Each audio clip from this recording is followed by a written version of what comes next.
Assalamualaikum warahmatullahi wabarakatuh. Waalaikumsalam warahmatullahi wabarakatuh. Alhamdulillahirabbil alamin. Nahmaduhu wa nasta'inuhu wa nastaghfiruhu wa na'udzu billahi min syururi anfusina wa sayyiati a'malina. May yahdihillahu fala mudilla lahu wa may yudlil fala hadiya lahu. Asyhadu an la ilaha illallah wahdahu la syarika lahu wa asyhadu anna Muhammadan abduhu wa rasuluhu la nabiyya ba'dahu. Allahumma shalli wa sallim wa barik ala abdika wa rasulika Muhammad ibn Abdillah wa ala alihi wa sahbihi wa man tabi'ahum bi ihsanin ila yaumiddin. Subhanallah wa bihamdihi adada khalqihi wa ridha nafsihi wa zinata arsyih wa midada kalimatihi amma ba'du. Bapak-bapak dan ibu-ibu, saudara-saudara jemaah salat maghrib salat ar-rahmat Jalan Martapura Lama ya, kilometer 8 7,8. Alhamdulillah pada malam hari ini, malam Selasa tanggal 5 atau 6 Muharram ya? 6 ya? Oh, 6 Syawal ya. Sengaja disalahkan tuh. Itu teknik ceramah supaya orang kemudian Tidak ada respon. iya, nggak ada responnya. Berikan kita kalau ada respon. Bertepatan dengan tanggal berapa nih? 20 berapa? 21 ya, 21 bulan Juni tahun 2020. Hijriahnya 1448 sekarang. Jadi kita sudah lebih dari 14 abad berpisah dengan Rasulullah SAW. Tapi beliau tetap dekat di dalam ingatan kita karena tidak ada orang yang paling sering disebut selain Allah kecuali Nabi Muhammad SAW. Oleh karena itu maka di dalam salah satu rukun salat pun kita juga menyebut beliau Allahumma shalli ala Muhammad wa ala ali Muhammad kama shallaita dan seterusnya. Kenapa ajaran Rasulullah itu begitu lama bertahan dan semakin digemari oleh banyak umat manusia di seluruh bumi? Karena agama Islam itu disebut dengan agama fitrah. Agama fitrah artinya agama yang memang ya setiap ciptaannya baik manusia, jin, setan, iblis sampai kepada tumbuh-tumbuhan, flora, fauna itu secara fitrah diciptakan mengakui adanya Tuhan dan Tuhannya adalah Allah. Ini misalnya soal tasbih. Tasbih itu bukan hanya kita dan malaikat yang bertasbih, tapi juga seluruh ciptaannya. Yusabbihu lahus samawati sab'u, yusabbihu bertasbih kepadanya langit yang 7, wa man fihina dan apa-apa yang ada di dalam bumi antara langit dan bumi. Tapi kata Allah, walakin la tafqahuna tasbihahum, tapi kalian tidak paham tasbih mereka. Jadi kipas angin bertasbih nih. Ya pokoknya kayu ini sudah dipotong-potong jadi mimbar juga bertasbih. Ingat ada cerita zaman Nabi kan, di mana pohon kurma menangis. Jadi Nabi diberi kemampuan untuk menangkap tangisan pohon. Kita ada tahu tangisan pohon, kita gampang aja uruk lawan semen. Padahal di dalam itu banyak amat itu. Popoyo aja kata orang hidup itu popoyo. Karena dapatnya semen kan. Makanya kalau orang bahari itu kalau hendak menabang pohon, hendak apa kan, itu berpadah dulu, dibisiki dulu makhluk-makhluk ada di situ. Kami minta izin, kami ini kada kawal lagi kecuali kayak ini. Ada orang bahari itu. Ada kita wah ini tak paham. ngomong karok aja, tanah sompen aja. Nah, kalau udah padahan lagi, kalau bahari orang kepadahan keizin. Kenapa? Karena mereka juga adalah makhluk yang hidup. Nah, kalau ini aja kita amalkan, aman dunianya. Merasa bahwa semua kita berada dalam sebuah orkestra. Orkestra itu orkes. Orkestra itu artinya suatu permainan yang serasi ya, antara seluruh makhluk dalam rangka memuji dan bertasbih kepada Allah. Nah, maka dengan demikian kita hormat dengan setiap ciptaan Allah. Nah, ini sudah masuk dalam kategori bukan ilmu fikih lagi. Kita hormat kepada seluruh makhluk Allah. Meskipun makhluk itu kita lihat tidak berguna, itu hanya kita yang memahami bahwa makhluk itu tidak berguna. Nyamuk misalnya, untuk apa nyamuk? Mungkin mulai bahari juga nyamuk ini kan di cemooh orang apa ya nyamuk, wani nyamuk ya. Wani nyamuk itu artinya ikut. Padahal diikuti tentara, tapak sini lor senapak, rumput, segalanya tangan patah. Ada kalau kisah orang mati, ikut nyamuk aja mati. Kalau saya ditersakan kan kisahnya. Kita harus sering kisahnya. Kalau ikut nyamuk mati. Maka Al-Quran mengatakan innallaha la yastahyi ayyadriba masalam ma ba'udatan ma ba'udaha.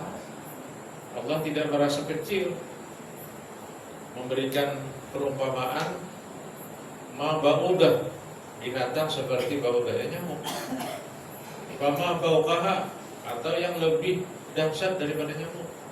Ya, ba'ukah di situ bisa juga maksudnya terganal atau halus. Wa amal ladzina amanu fa ya'lamuna annahu al-haqqu min rabbihim. Orang beriman tahu dia bahwa nyamuk ini adalah hak dari Tuhannya. Wa amal ladzina kafaru fa yaquluna maza aradallahu bihadza masalah. Orang kafir apa ini dan nyamuk ini apa ini? Yudillu bihi katsira, banyak orang sesat gara-gara nyamuk. Wa yahdi bihi katsira, dan banyak orang dapat hidayah, dapat semangat beriman lebih baik hanya gara-gara nyamuk. Jadi hidup kita ini badang sanak ya kita. Kalau nyamuk badang sanak. Boleh nggak kita bunuh nyamuk? Ada boleh, kecuali ini membahayakan kita. Nah, boleh nggak kita membunuh ular? Ada boleh, kecuali ini membahayakan kita. Nah, kalau muncul ilmu pengetahuan tentang bahaya nyamuk, nah itu bang aman dorong kita mengobati nyamuk, lalu nyamuk itu bersihat. Obat nyamuk, bukan racun lah, obat dulu kita nyambat. Obat nyamuk. Padahal racun. Ya itu orang Banjar, orang Indonesia. Orang Banjar nih ya, sampai orang Banjar juga. Berapa bubur sepiring? 15. Separuh kan berapa aja? 10. Kalau separuh itu kan bisa mestinya ya orang Banjar itu matematikanya kalau boleh katakan. Tapi itu bahasa atau kesepakatan aja. Jadi kalau sepakat dalam bahasa itu itulah namanya alat komunikasi. Walaupun maknanya salah ada apa? Nah, Bapak Ibu sekalian, oleh karena itulah manusia yang paling banyak dituju oleh ajaran Rasulullah itu. Wa ma arsalnaka illa rahmatan lil alamin. Tidak kami utus engkau kecuali menjadi rahmat kepada seluruh alam. Nah, jadi yang jadi objek dari yang ini alam, tapi yang paling penting di dalam alam ini adalah manusia, Bapak Ibu. Kenapa manusia yang paling penting? Kenapa kita yang paling penting untuk diseru oleh Allah, oleh Al-Quran, oleh ajaran Rasulullah? Karena kita ini disebut dengan khalifah. Nah, maka kita ingat ayat Al-Quran, wa iz qala rabbuka lil malaikati inni ja'ilun fil ardi khalifah. Jadi Nabi Adam dan keturunan ini khalifah. Apa itu khalifah? Nah, ada orang menerjemahkan khalifah itu hanya penguasa. Nah, kayak khalifah Abu Bakar, ya, khalifah Umar, khalifah Utsman, khalifah Ali. Nah, itu khalifah dalam pengertian politik. Nah, kalau politik itu memang khalifah ini artinya penguasa sebagai pengganti daripada penguasa sebelumnya. Makanya Nabi Muhammad tidak disebut khalifah, karena Nabi Muhammad bukan pengganti penguasa sebelumnya. Tapi Abu Bakar disebut khalifah karena dia pengganti Nabi Muhammad dalam kaitan tugasnya sebagai kepala negara. Kalau Nabi Muhammad kepala negara plus kepala agama. Jadi kekuasaan keagamaan dan kekuasaan kenegaraan itu menyatu dalam diri Nabi Muhammad. Kenegaraan, bukan kanagaraan. Kalau kanagaraan bukan kanagaraan. Kemana Cil? Hari-rayanya? Apa biasanya? Kunjungan kanagaraan. Berarti sini itu orang negara. Kalau ini kenegaraan, soal-soal negara, soal politik kekuasaan. Abu Bakar mengganti Nabi, Umar mengganti Abu Bakar, Utsman mengganti Umar, Ali mengganti Utsman. Imbah itu kacau. Kacau kalau keadaan. Lalu muncullah Muawiyah bin Abi Sufyan yang mendeklarasikan kekhalifahan Bani Umayyah. Maka berubahlah sistem demokrasi menjadi sistem monarki. Nah, itu kalau pihak belajar sejarah. Rasanya ada juga ustadz yang banyak belajar sejarah ini, ustadz. Siapa ya? Ceramah-ceramahnya tentang sirah nabawiyah. Demonya adalah siapa? Kalau ulun kadang-kadang ulun menyinggung-nyinggung lebih kerja, supaya ada yang tertarik juga belajar sejarah ini. Itu penting Pak, sebenarnya sejarah Islam itu penting. Karena orang banyak yang ada paham juga dengan sejarah Islam ini. Misalnya negara Islam itu seperti apa? Kalau kita lihat negara Islam itu kan dulu seperti banyak orang kan, misalnya Hizbut Tahrir, kampanye Hizbut Tahrir ini, pokoknya kita selesaikan persoalan ini dengan sistem khilafah. Jadi seolah-olah sistem negara Islam itu sistem khilafah. Muncullah kemudian namanya apa namanya semalam dibagi orang dari Timur Tengah, negara Islam Suriah apa? ISIS. Nah, apa singkatan ISIS nih? Islamic State. ISIS. Ujung itu Suriah. Banyak juga orang Indonesia yang sampai ke sana ada yang seperanakan karena melihat bahwa itulah negara Islam. Tinggal di Indonesia ini bukan negara Islam, tinggal di Arab bukan negara Islam. Maka kita harus tinggal di negara Islam, hidup dan mati di negara Islam. Wah, ini orang kada belajar sejarah. Biasanya kuliahnya di perguruan tinggi umum, belajar Islam melalui YouTube, akhirnya jadi radikal, tidak belajar sejarah Islam. Padahal apa? Bentuk negara Islam itu tidak ada yang maksudnya Islam tidak mengajarkan bentuk negara. Coba misalnya baca Quran, baca hadis, ada nggak bentuk negara Islam? Nggak ada. Makanya dalam sejarah umat Islam membangun negaranya dalam berbagai bentuk. Hari ini misalnya Arab Saudi. Nah, itu Arab Saudi, ya negara kerajaan. Para lawan kita, setanah lawan kita Brunei Darussalam. negara Islam, tapi bentuknya kerajaan.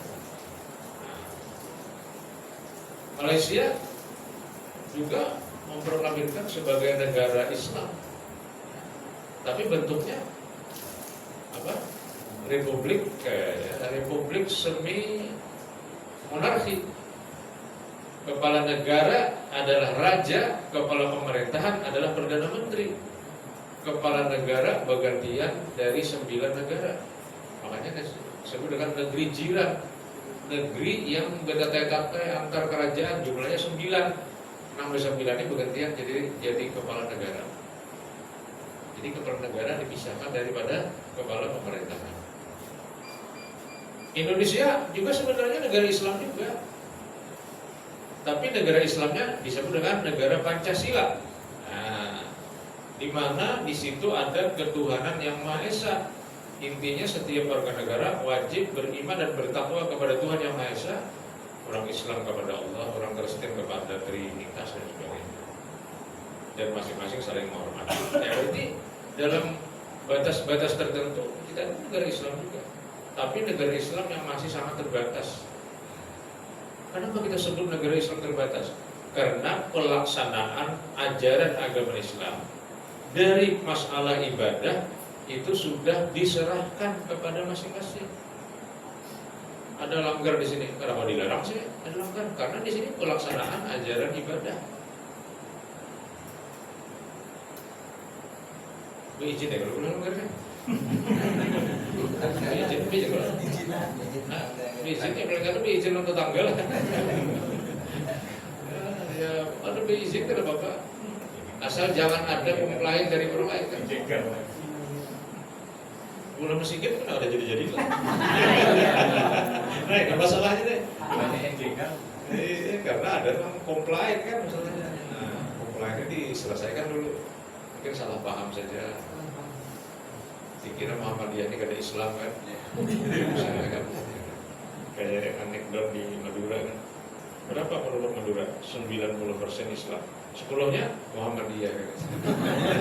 Muhammadiyah kan Islam. Padahal sama juga. Jadi tapi dalam hukum perkawinan, hukum perdata di bidang perkawinan, kita menggunakan hukum Islam. Orang mau kawin harus menggunakan fikih munakahat. Kewarisan menggunakan fikih mawaris. Apalagi perwakapan, ada undang-undang perwakapan. Zakat, ada undang-undang zakat dan Badan Amil Zakat Nasional. Oh, jadi negara kita hebat. Ekonomi syariah sudah diratifikasi juga dalam undang-undang, bahkan juga operasionalnya pada peraturan perbankan Indonesia dan peraturan Bank Indonesia dan peraturan OJK, POJK dan PBI. Nanti negara Islam kita. Pendidikan tidak ada yang paling banyak madrasah kecuali di Indonesia. Setiap provinsi ada perguruan tinggi agama. Cari jepian seluruh dunia, kadada setiap provinsi ada perguruan tinggi agama. Di Makkah aja mungkin terbatas berapa ada universitas. Di Indonesia setiap provinsi ada institut agama Islam, universitas agama Islam, sekolah tinggi agama Islam. Di Jawa Timur itu ada Malang, ada Surabaya, satu provinsi 2 universitasnya. Di Indonesia ya. Coba di Indonesia, coba ada menyimpan amas 74. Nah, di Indonesia juga. Itu lain lagi saya. Itu lain lagi saya. Jadi kita nih mengandalkan mau bagus saja modal. Kalau bagusnya cari seorang aja. Nah, kita ini bukan di Indonesia nih. Nah, jadi hukum-hukum material, hukum formil di Indonesia itu banyak yang sudah mengambil atau meratifikasi dari hukum Islam. Nah, tinggal kita aja lagi ragu bagaimana agar Islam ini berkembang dan berjalan dengan baik. Jadi negara Islam terbatas.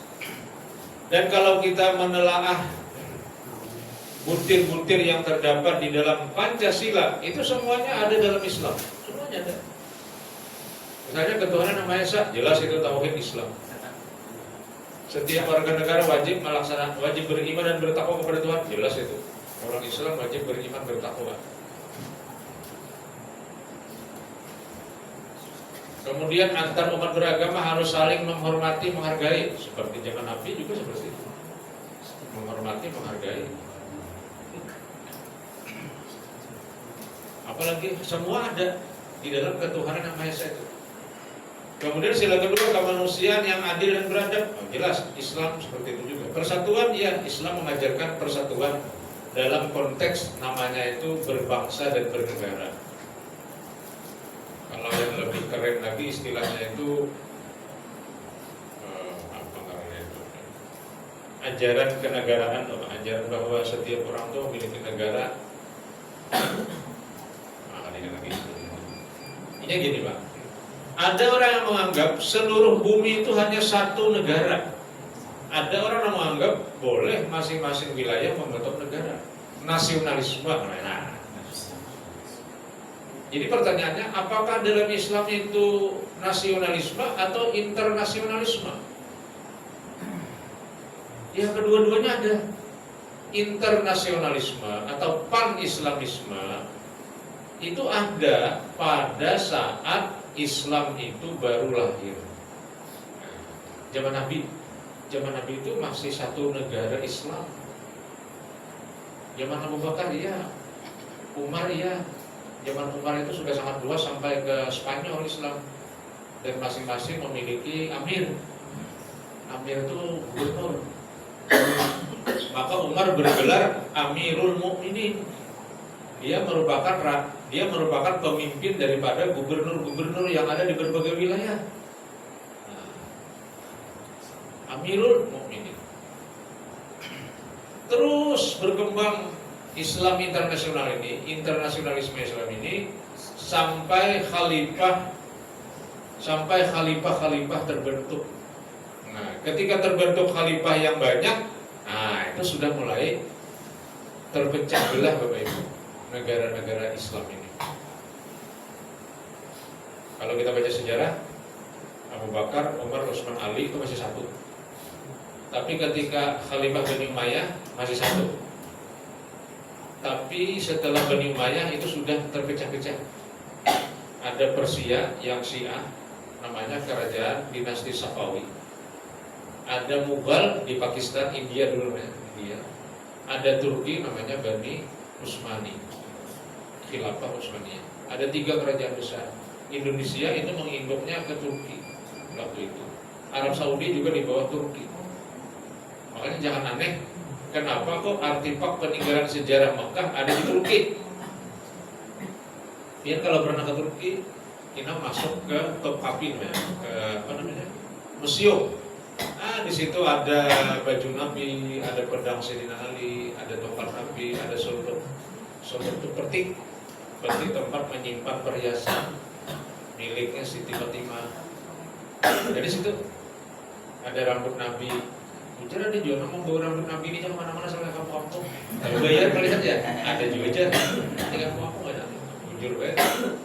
Tapi kalau di sana tuh, insya Allah asli. Karena Turki sempat memiliki kekuasaan internasional ketika Safawi dan Mughal lemah. Tapi masih ada Mughal India, Safawi Persia masih ada, tapi lemah. Yang kuat waktu itu Turki, termasuk Arab Saudi di bawah kekuasaan Turki. Maka peninggalan-peninggalan sejarah di Arab Saudi itu dibawa ke Turki. Dan apabila pian naik haji, apabila pian ke Mekah umrah atau naik haji, nanti pian masuk ke Masjidil Haram di wilayah yang ada Ka'bah, itu ada beberapa arsitektur bangunan lama yang kada dihancur, yaitu dalam bentuk tiang dan apa itu Spanyolan. Itu adalah bikinan pemerintah Turki. Jadi itu tetap dipertahankan. Padahal kalau itu dibuang ini kada bakal juga, karena arsitektur yang ada sekarang lebih hebat dan lebih kuat, lebih kokoh sesuai dengan kemajuan teknologi dalam bidang arsitektur dan teknik sipil. Tapi ampun Turki ini kada dihancur. Ada. Itu membuktikan bahwa Turki pernah menguasai. Nah, setelah Turki itu hancur 1924 berganti dengan Republik Turki Sekuler oleh Kemal Atatürk, maka sejak itulah negara-negara yang berpenduduk Muslim merdeka. Indonesia, Malaysia, Brunei yang di bawah jajahan Inggris itu dimerdekakannya. Jadi diberi hadiah merdekakannya Malaysia, Brunei dan lain-lain. Yang di bawah Prancis juga di Timur Tengah dimerdekakan. Yang di bawah Belanda bakal dulu. Bila Belanda kalah, akhirnya mungkin kalau pada kalah semalam tuh, nah kita nih di bawah Belanda tuh. Makanya ada karena nangkap Belanda. Kira bawa Belanda tuh gitu kira aja Pak. Nangkap kita terkenal sebenarnya pada nangkap Belanda tuh. Nangkap Belanda itu halus saja. Sirsak. Dan ingat anak-anak kalau makan sirsak harus pakai es. Kalau kada pakai es jadi Irak. Sirsak itu kan es formulanya huruf es sirsak. Jadi sirsak itu harus pakai es. Kalau kada pakai es jadi Irak. Itu dari pantai kita di Kaboyukan di jalannya juga. Jangan terlalu serius kan. Nah, jadi tadi soal orang tidak paham bahwa Islam itu tidak mengajarkan bentuk negara. Buktinya dalam sejarah mulai zaman Nabi, Khalifah 4, kerajaan sampai nasionalisme modern bentuknya berubah-ubah. Nah, yang sekarang ini mungkin kalau kita lihat ada yang masih mempertahankan kerajaan seperti Arab Saudi, Brunei misalnya. Ada yang menjadi republik, nah, seperti Indonesia, Turki dan beberapa negara yang lain. Timur Tengah umumnya mungkin kerajaan. Di Asia Tenggara, kemudian Asia Selatan mungkin sudah republik. Ada yang menggabungkan antara kerajaan republik yang disebut dengan monarki konstitusional. Monarki konstitusional ini maksudnya adalah negara itu negara kerajaan, tetapi raja membentuk dewan perwakilan rakyat. Seperti di Saudi seperti itu.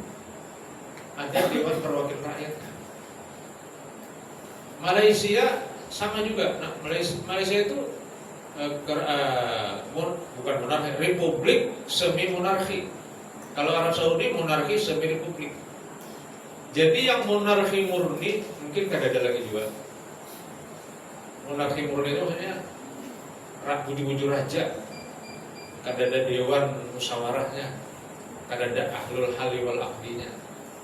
Kalau zaman Abu Bakar Umar Utsman ada namanya ahlul hali wal aqdi. Abu Bakar itu jadi kepala negara. Tapi di bawah Abu Bakar ada namanya ahlul hali wal aqdi.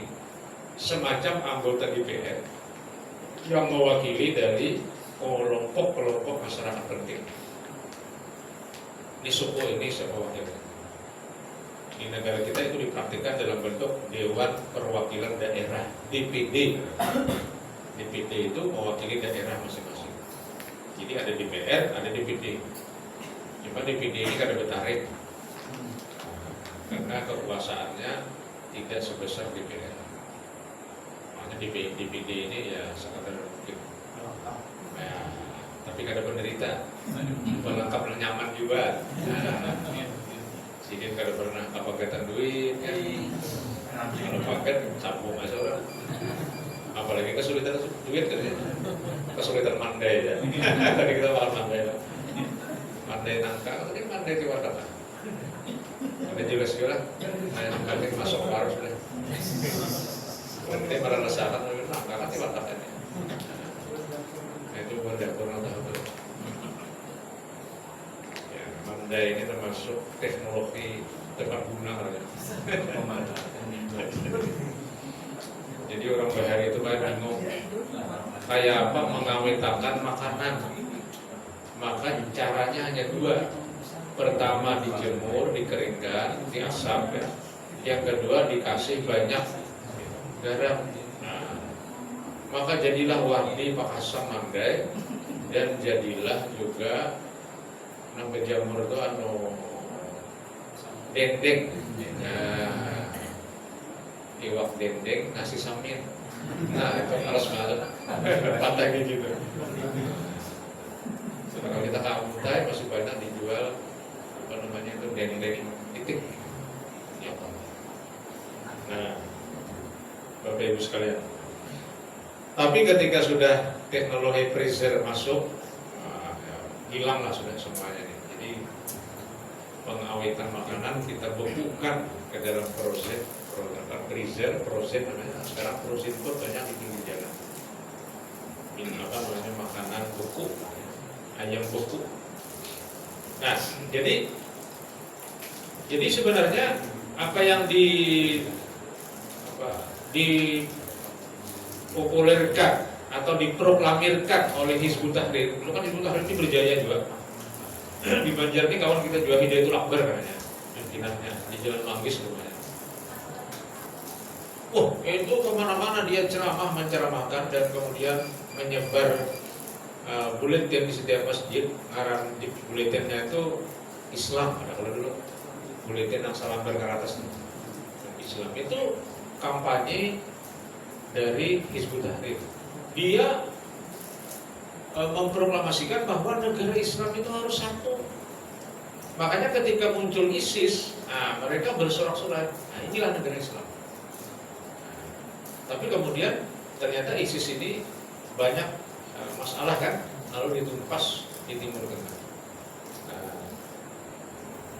Padahal Islam mengakui negara nasionalisme dalam apa dalilnya? Lihat surah Al-Hujurat. Ya ayuhan nas, hai manusia kata Allah. Inna khalaqnakum min zakarin wa unsa. Wa ja'alnakum syu'uban wa qabaila. Syu'ub, qabail, suatu bangsa.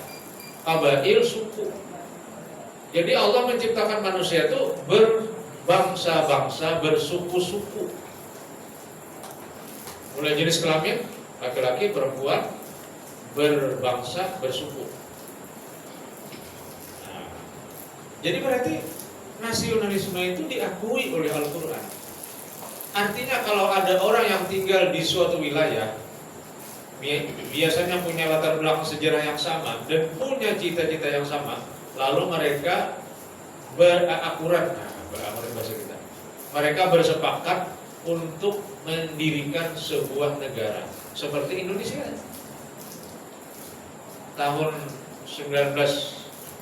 Tahun awal abad ke-20 tahun 19, bapak-bapak kita merasa dijajah nih karena nyaman, diadu domba. Termasuk kalau dia belajar sejarah Banjar nih, kita itu diadu domba juga. Dulu Raja Banjar itu hendak suksesi kepemimpinan, masuk Belanda, di Belanda kami bantu. Gimana di Belanda? Kami siap bantu, tapi iya ada kampung benteng, gimana itu? Benteng. Bukan. Lain. Ya di mana-mana ada benteng. Maksud orang bentengnya benteng yang ada tambang batu bara di mana? Di Simpang Ampar Pengaruh. Itu intinya. Itu pertambangan batu bara pertama yang digawi oleh Belanda. Wah ini kita kan udah makanya. Kita itu siapa kerjanya?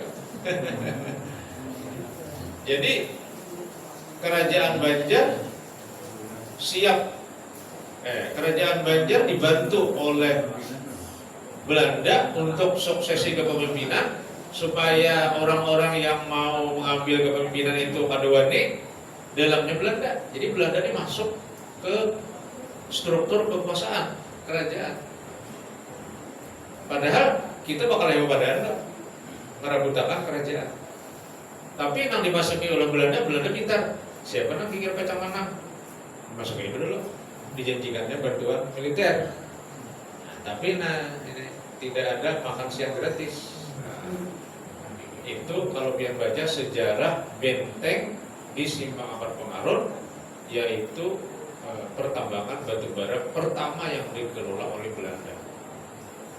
Nah, ibaratnya kira di benua 6, di benua 5 dulu, ini benua 6 katanya. karena bertambah balangan. Itu juga ada di daerah Kandangan. Di daerah Kandangan itu dulu ada pertambangan batu bara dan ada rel keretanya, lori kan? Nah, ada hobi yang kisahnya. Itulah buktinya bahwa negara bangsa itu diakui oleh Al-Quran, tetapi mungkin kita tidak arif dalam memahami ini. Akhirnya kita banyak yang dijajah, dan awalnya jajahan itu kisahnya berdagang. Tapi orang berdagang ini kan pintar, lihat peluang-peluang kan, oh ini ada masuk sini, kali ini bagi ini.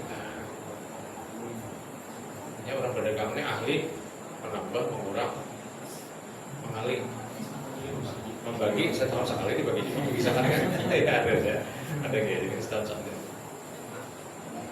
Nah, jadi syu'uban wa qabaila itu bukti bahwa Islam mengakui nasionalisme, bukan satu-satunya pan-islamisme atau internasionalisme. Nah, jadi Hizbut Tahrir itu saya kira tidak belajar sejarah dengan baik ya. Nah, maka di dalam Al-Quran tidak ada Darul Islam, tidak ada. Hanya dalam Quran itu ada singgungan ketika Allah membicarakan tentang kerajaan Balqis, yaitu baldatun thayyibatun wa rabbun ghafur. Itulah baldatun thayyibah wa rabbun ghafur. Tapi bentuknya apa? Apakah monarki? Apakah republik? Apakah memang kalau kita belajar ilmu politik itu mulai dari teokrasi, otokrasi, monarki, demokrasi, 4.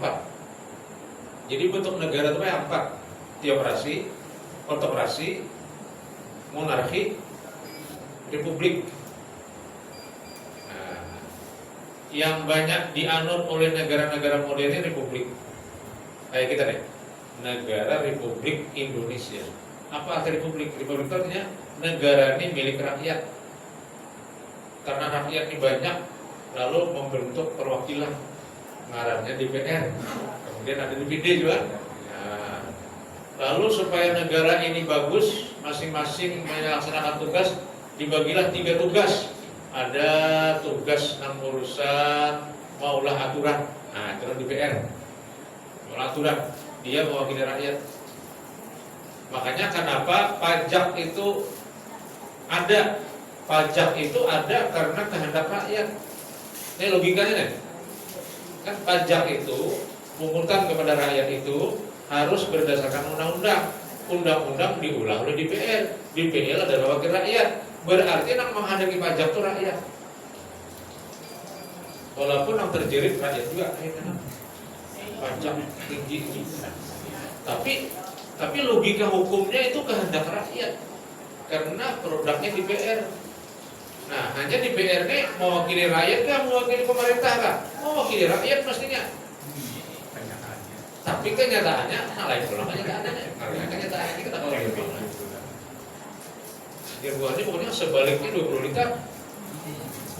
Artinya kalau takaran sebalik itu 20 liter. DPR aja mestinya wakil rakyat, bukan wakil pemerintah. Tapi sebaliknya 20 liter. Itu sebaliknya. Sebalik aja beres sebalik berapa liter? Nah, lalu di dalam sistem demokrasi republik juga ada yang memimpin pelaksanaan undang-undang. Siapa itu? Itulah pemerintah. Mulai presiden, menteri, gubernur, bupati, camat, kepala desa sampai RT. Nah, jadi jangan banyak-banyak sama PRT ini. PRT ini wakil presiden itu sebenarnya cuma beberapa lapis malah. Ya, presiden, gubernur, bupati, camat, lurah, RT. Pembakal lagi, RT. Itu namanya kekuasaan eksekutif. DPR namanya kekuasaan legislatif. Nah, kalau di negara itu ada hal-hal yang melanggar aturan, nah maka diadili, namanya kekuasaan yudikasi. Itulah Mahkamah Agung. Jadi orang-orang yang berada di Mahkamah Agung tugasnya adalah mengadili ya, orang-orang yang melanggar. Kalau dalam sistem pengadilan ada namanya penuntut, penuntutnya itu ngarannya jaksa. Nah, jaksa ini tukang tuntut, ini pasal berapa? Nama nangkapi siapa? Polisi. Polisi tukang tangkap, jaksa tukang olah tuntutan, hakim mengadili. Jadi dalam teorinya bagus banget republik ini. Hanya dalam prakteknya, ini mana nih? 74 kilogram. Prakteknya ada apa? Tapi dalam Islam itu diserahkan kepada kita untuk membentuk negara, kita serah. Yang penting di dalam negara itu ajaran Islam dilaksanakan. Tadi sudah saya sebutkan dalam bidang ekonomi, dalam bidang apalagi tadi kewarisan, hukum-hukum keluarga kita sudah melaksanakan. Yang belum apalagi? Yang belum adalah hukuman pidana. Kalau perdata saya kan sudah, pidana yang belum. Misalnya orang mencuri potong tangan belum ada. Orang membunuh dibunuh tidak ada. Korupsi yang merusak tatanan masyarakat hukum mati belum ada. Hirabah di hukum mati tidak ada. Nah, ini bang lagi yang belum sebutin nih. Jadi kalau yang lain kayaknya sudah. Ya, cuma masalah hukum Islam dalam bidang pidana atau dalam bidang jinayat ini memerlukan pengkajian yang luar biasa banyak. Makanya Indonesia ada daerah yang mencoba sudah melaksanakan ini dan diberi wewenang, yaitu daerah istimewa Aceh, DI Aceh. Di Indonesia ini ada 3 daerah istimewa. Pertama Jakarta, tapi daerah DKI kan? Di Martapura ada juga DKI, daerah Karangintang kan? Tapi kalau daerah khusus istimewa. Kemudian Jogja itu daerah istimewa saja. Aceh juga daerah istimewa. Nah, istimewa ini kalau untuk Aceh itu terkait dengan pelaksanaan hukum. Kalau di mana? Di Jogja terkait dengan suksesi kepemimpinan. Jadi undang-undang Jogja masih merekomendasikan kepala daerah itu harus keturunan dari kerajaan keraton. Tapi dimodifikasi, ada DPR yang ya dan ya pokoknya harus keturunan itu. Tapi apakah itu boleh dalam Islam? Boleh. Yang penting ajaran Islam dilaksanakan. Bentuk negaranya apa? Terserah. Kerajaan, monarki, republik, autokrasi. Yang kadada lagi itu adalah teokrasi. Nah, teokrasi itu dari kata theos. Theos itu Tuhan artinya. Theos krotos, kekuasaan di tangan Tuhan. Kepala negara adalah wakil Tuhan. Itu hanya ada pada negara zaman Nabi. Dan adanya negara yang dikelola oleh Syiah di Iran sekarang. Nah, makanya orang Iran Tuhan karena pemimpin mereka itu diyakini mereka sebagai wakil Tuhan. Karena imam, Imam Khomeini dan seterusnya. Jadi apa yang dikatakan oleh imam itu mereka yakin ini sabda Tuhan. Jadi memang Iran itu lain pada kita. Dan kalau untuk kawanian, ini memiliki keyakinan yang kuat. Maka siapapun dia lawan. Amerika dianggap yang paling hebat persenjataannya. Wah nih, mungkin kita kira-kira diancam Amerika, kiok bertahan, guringan batal gitu ya. Iran, gawatnya. Kenapa? Karena dia teokrasi. Negara teokrasi. Negara yang dipimpin oleh wakil Tuhan. Kita ada itu pada zaman Nabi. Nah, makanya pada zaman Nabi itu Nabi dan para sahabat tidak pernah gentar berkelahi untuk mempertahankan negara dan agama. Ada yang mundur ke Tuhan Nabi itu. Tapi Mbah Nabi meninggal, lain lagi saya. Berpikir juga. Kalau zaman Nabi kan ada. Kalau zaman Nabi, malaikat turun karena Nabi. Kalau di Iran nih, kada tahu lah malaikat turun kadanya ada tahu kabar kita. Tapi kira-kira bisa kada sama? Karena pindahnya bom-bom itu bisa meledak juga sampai hancur juga, jembatan segala macam di TV itu kan. Kalau zaman Nabi, timbak terus, hubungan orang kafir nih lawan Nabi lawan panah kan, tapi luput. Karena malaikat yang membantu. Dalam Quran disebut dengan junudan lam tarauha. Kami turunkan kata Allah untuk membela Nabi dalam perang Badar itu junudan tentara-tentara lam tarauha yang tidak terlihat. Siapa itu? Malaikat. Nah, makanya kami biatin qalilatin ghalabat bi'atan katsirah biiznillah. Berapa banyak kelompok yang sedikit mampu memenangkan kelompok besar dengan izin Allah. Itu kisah perang zaman Nabi. Karena dibantu oleh malaikat. Kenapa dibantu malaikat? Karena yang berperang ini adalah wakil Allah, utusan Allah, Rasulullah, Nabi Muhammad dan para sahabat. Iran tuh memang yakin dia imam mereka itu sebagai wakil Allah, tetapi itu hanya terbatas dalam keyakinan mereka. Tapi kalau Nabi Muhammad, Rasulullah itu keyakinan seluruh umat Islam. Nah, itu kisahnya. Jadi malam ini kita bagi kisah saja. Cuma artinya dengan kisah-kisah ini, artinya biarnya ada juga itu tentara Moping. Kayak namanya sejarah umat Nabi Muhammad ini kan panjang kisahnya sampai ke negara kita ini. Dari segi politik berubah-ubah dan kita terakhir mendeklarasikan negara Republik Indonesia dengan dasar Pancasila yang di dalamnya ajaran Islam dilaksanakan, baik masalah ibadah, muamalah, muamalah, munakahat, kewarisan, ekonomi, kemudian perwakapan, zakat, satu nomor yaitu jinayah, hukum pidana. Jadi hukum pidana ini kita masih menggunakan hukum Belanda. Jadi Belandanya kita usir sampai ke Eropa, tapi hukumnya kita pegang erat-erat. Nah, ini masalahnya juga. Mestinya kalau kita memang menggiring Belanda sampai ke Eropa, Burgerwetboeknya itu, BW-nya itu harus kita buang juga. Nah, rupanya kali benar boleh aturan itu loh, sehingga kita menggunakan masih aturan Belanda. Ngarapnya BW, Burgerwetboek. Diterjemahkan menjadi Kitab Undang-Undang Hukum Pidana KUH Pidana. Demikian yang dapat ulun sampaikan, mudah-mudahan menambah wawasan kita tentang ajaran agama kita terkait dengan masalah-masalah bernegara, berbangsa dan lain-lain. Semoga yang majma'in, subhanallah wa bihamdika, asyhadu an la ilaha illa anta, astaghfiruka wa atubu ilaik. Assalamualaikum warahmatullahi wabarakatuh.